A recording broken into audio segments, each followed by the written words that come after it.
नमस्कार। आज हम आपके साथ गिरफ्तारी यानी अरेस्ट से रिलेटेड कुछ कानूनी जानकारियाँ शेयर करेंगे, साझा करेंगे, जो आपके डे टू डे यूज़ में आती हैं।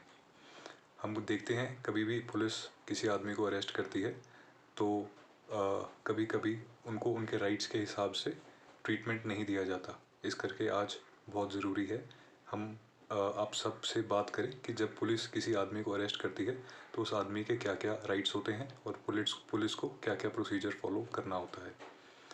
सबसे पहले हम बात करेंगे सेक्शन 41B की, 41B of the code of criminal procedure की।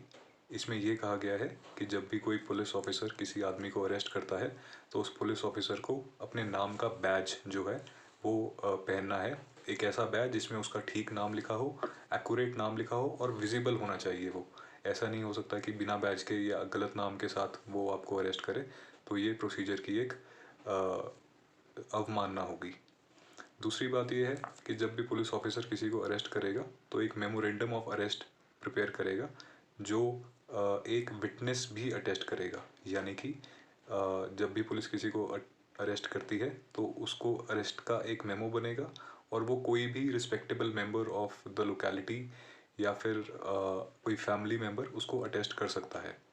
तीसरी बात 41B में जो बताई गई है वो ये है कि जब भी किसी आदमी को अरेस्ट किया जाता है उसको इन्फॉर्मेशन दी जाती है कि आप किस लिए अरेस्ट हुए हैं और आपको हक है कि आप अपने फैमिली मेम्बर को बता दें कि आप अरेस्ट हो चुके हैं। 41C में पुलिस के ऊपर एक ऑब्लिगेशन है कि डिस्ट्रिक्ट हेडक्वार्टर्स में जो कंट्रोल रूम बनाए जाते हैं वहाँ पर बाहर एक डिस्प्ले बोर्ड लगाएं और वहाँ पर अरेस्टेड पर्सनस की डिटेल्स हों कि कौन कौन से पर्सनस अरेस्टेड हैं, किन किन ऑफिसर्स ने किया, कौन कौन से जुर्म में अरेस्टेड हैं, वो सारी इन्फॉर्मेशन पब्लिक डिस्प्ले में होनी चाहिए। 41D में एक ये राइट मिलता है कि जिस भी आदमी को अरेस्ट किया जा रहा है पुलिस द्वारा वो इंटेरोगेशन के दौरान अपने लॉयर को कंसल्ट कर सकता है। हालांकि सारी इंटेरोगेशन में वो लॉयर को नहीं कंसल्ट कर सकता, लेकिन फिर भी इंटेरोगेशन के दौरान ज़्यादातर समय तक वो अपने लॉयर को कंसल्ट कर सकता है।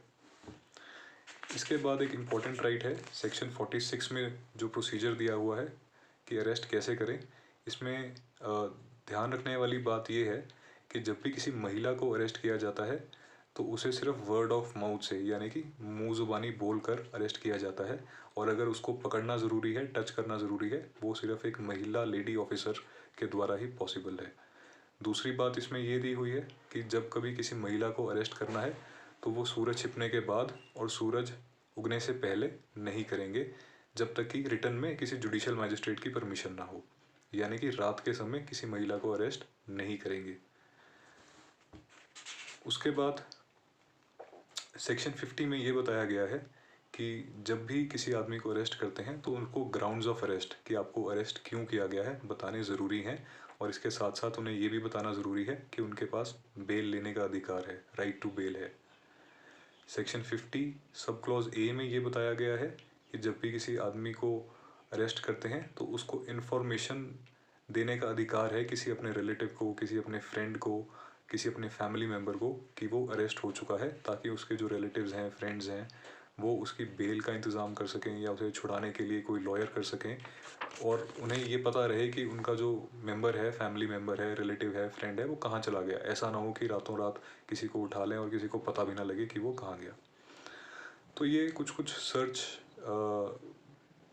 कुछ अरेस्ट को लेके डे टू डे यूज़ की चीज़ें हमने आपसे आज साझा की हैं। आने वाली कड़ी में आने वाले जो एपिसोड्स हम बनाने वाले हैं उसमें हम ऐसी तरह की कानूनी जानकारियाँ आपके साथ और भी शेयर करते रहेंगे। थैंक यू, धन्यवाद।